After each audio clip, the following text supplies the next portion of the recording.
실태고발 사실입니까? 시간입니다. 대학 수능이 끝나면 한숨 돌릴 것 같지만 이게 끝이 아니죠. 네, 이제 논술도 남아있고요. 곧 수험생되는 고2 학생들도 초조해지기 시작하죠.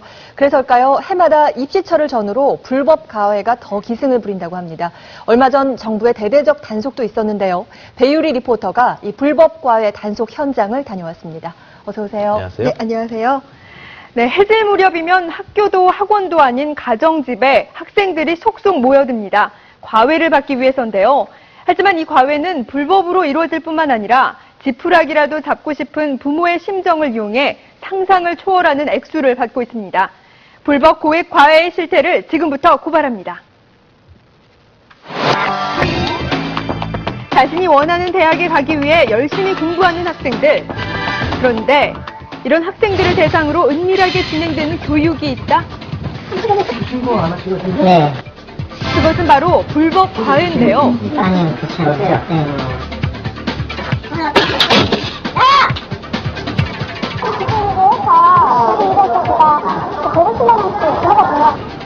높은 점수에 좋은 대학까지 보장한다며 유혹하는 과외 강사들. 그들이 법의 감시망을 피해 불법 과외를 하는 이유는 무엇일까요? 지금부터 알아보겠습니다. 교육청의 신고도 없이 무허가로 성행하고 있다는 불법 과외. 대입 수능 시험이 끝난 요즘 이 불법 과외가 더 기승을 부리고 있어 정부의 단속이 한창이라는데요. 그 현장을 직접 찾아가 보겠습니다. 서울 강남의 한 아파트 앞. 지금 이쪽 과외냐 저쪽 불법 과외 신고를 받은 강남교육청 단속반이 현장 출동에 나섰는데요. 이곳의 불법 과외는 어떤 형태의 과외인가요? 40대 후반의 여자분이 언어 영역을 8회 80만 원 정도 받고 개인 과외를 하는데 학생 수는 상당히 많은 걸로 20명에서 25명 정도 과외를 받고 있는 걸로 지금 알고 있습니다. 실제 신고 영상입니다. 잠시 들어보시죠. 고3로 시작하는 애들입니다. 힘드니까 똑같이 하루에 80만 원이요. 월 80만 원의 과외비를 받는다는 강사. 과연 사실일까요? 과외가 아니라 이거 광장을 인문대에서 시험을 본다고 그래 이거는. 근데 어렵잖아요 그 내용이. 그러면 엄마들 한번 봐달라고. 따로 돈 받은 건 없어요? 어떻게 돈을 받아요? 그럼 미안하면 이제 뭐 밥을 거짓말을 같이 한다든가 뭐 엄마들 그거는 그냥 써주세요. 제가 직접 과외를 받은 학생을 만나봤는데요. 뭐 배웠어요? 벌써 그 시험을요, 어렵게 되거든요.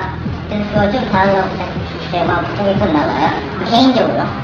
엄마의 소개로 이번에 처음 과외를 받았다는 학생. 나중에 허위로 밝혀지거나 그러면 형사 고발되시거든요. 처음에 이렇게 부인하는 경우가 많나요? 이번 건 같은 경우는 저희가 계속 부인을 하고 계시기 때문에 더 조사를 좀 더 진행을 해봐야 될 상황인 것 같습니다. 이번의 경우 불법 과외로 의심은 되지만 보다 명확한 조사가 필요한 상황입니다. 또 다른 단속 현장입니다. 서울 양천구의 한 건물 앞.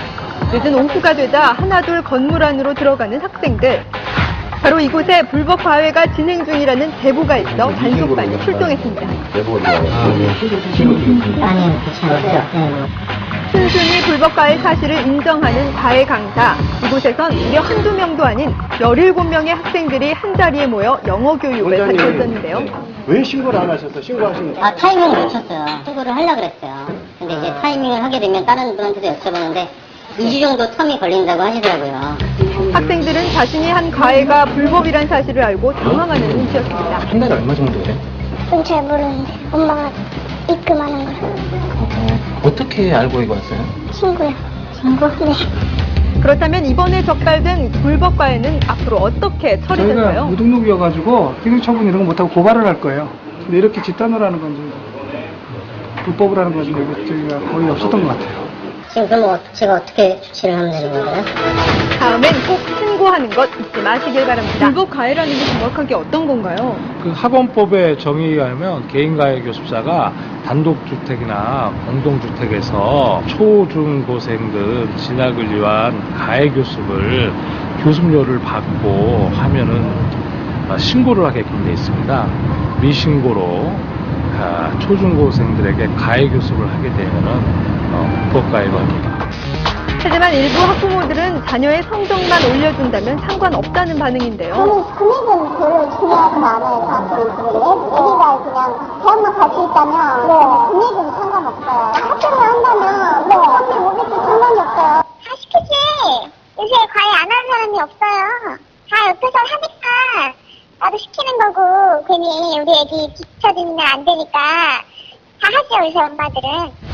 학원법상 개인 과외를 하는 교습자들은 자신의 인적 사항과 장소, 과외비 등을 교육청에 신고해야 하는데요. 하지만 이런 절차를 무시하는 일부 강사들, 과연 이들이 신고를 피하는 이유는 무엇일까요? 실제 신고 없이 과외 중이라는 강사의 얘기를 들어봤습니다. 하고 하시는 건가요? 저는 따로 신고를 하진 않았어요. 본업 외에도 어떻게 들어오는 일거리잖아요.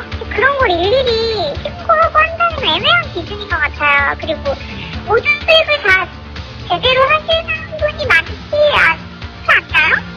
고액의 수강료를 받으면서도 세금 신고를 하지 않는 일부 강사들. 대체 그들은 얼마나 받는 것일까요? 한 달에 얼마 이렇게 제가 지금 12번 기준으로 해서 이래서 제가 150만 원씩 하거든요. 그게 아니면 많은 건 아니니까. 수학 한 과목에 무려 150만 원. 또 다른 과외 강사와 통화를 시도해봤습니다. 학원은 아니고요. 개인 그룹 과외인데 50% 이상은 이제 개인 교습 받는 애들이고요. 과외 교습소라 1회 한 달에 8회 2시간씩 프로그램 애들을 이제 한 3명까지 넣고 해서 한 85만 원. 이곳은 수학 한 과목에 85만 원. 같은 지역의 학원비와 비교해봤을 때 강남의 경우 5배 이상, 목동의 경우 2배 이상 과외비가 더 비싼 상황인데요. 이런 고액 과외는 요즘 오피스텔이나 아파트에서 더 성행하고 있다고 합니다. 고유층이 많이 살고 있는 강남, 서초, 목동, 취하 100만 원부터요. 많게는 1, 2천만 원까지 과외비를 받고 있습니다. 이렇게 비싼 돈을 내고 받는 과외.